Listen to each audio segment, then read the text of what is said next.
Hi అండి, welcome to Sandhya kitchen. ఇవాళ వచ్చేసి కొత్తిమీర పుదీనా వడలైతే చేస్తున్నాను. ఈ కొత్తిమీర పుదీనా వడల కోసం 2 కప్పుల దాకా పచ్చిశనగపప్పు తీసుకొని 2 గంటల దాకా నీళ్లు వేసుకొని నానబెట్టేసుకోవాలి. ఈ విధంగా నానిన తర్వాత ఇవి కడిగేసుకొని నీళ్లు లేకుండా మెత్తగా మిక్సీ పట్టుకోవాలి. ఈ విధంగా మెత్తగా మిక్సీ పట్టేసుకొని ఒక గిన్నెలో పెట్టేసుకున్నాము. ఇప్పుడు కారానికి తగ్గట్టు 3 పచ్చిమిర్చి వేస్తున్నాను. కారం ఉంటే వేసుకోవాలండి, ఎక్కువగా సరిపోలేదండి ఇంకా 2 పచ్చిమిర్చి వేసుకోవచ్చు. ఇప్పుడు ఒక 6-7 చిన్నులపాయ రబ్బలు 2 ఇంచులలో ఒక 4-5 రెమ్మల కరివేపాకు వేసుకొని కచ్చా పచ్చగా మిక్సీ పట్టుకొని ఇందులోకి వేసుకోవాలి. ఒక అరకట్ట పుదీనా కట్ట, ఒక అరకట్ట కొత్తిమీర కట్ట వేసుకొని ఇది కూడా కచ్చా పచ్చగా వేసుకొని మిక్సీ పట్టుకొని వేసుకోవాలి.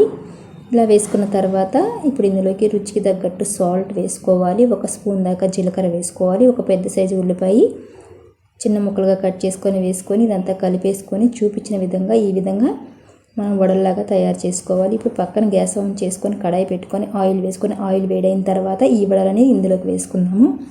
టేస్ట్ అయితే చాలా బాగుంటాయి, ట్రై చేసి చూడండి. ఈ వీడియో మీకు నచ్చితే లైక్ చేసి సబ్స్క్రైబ్ చేయండి.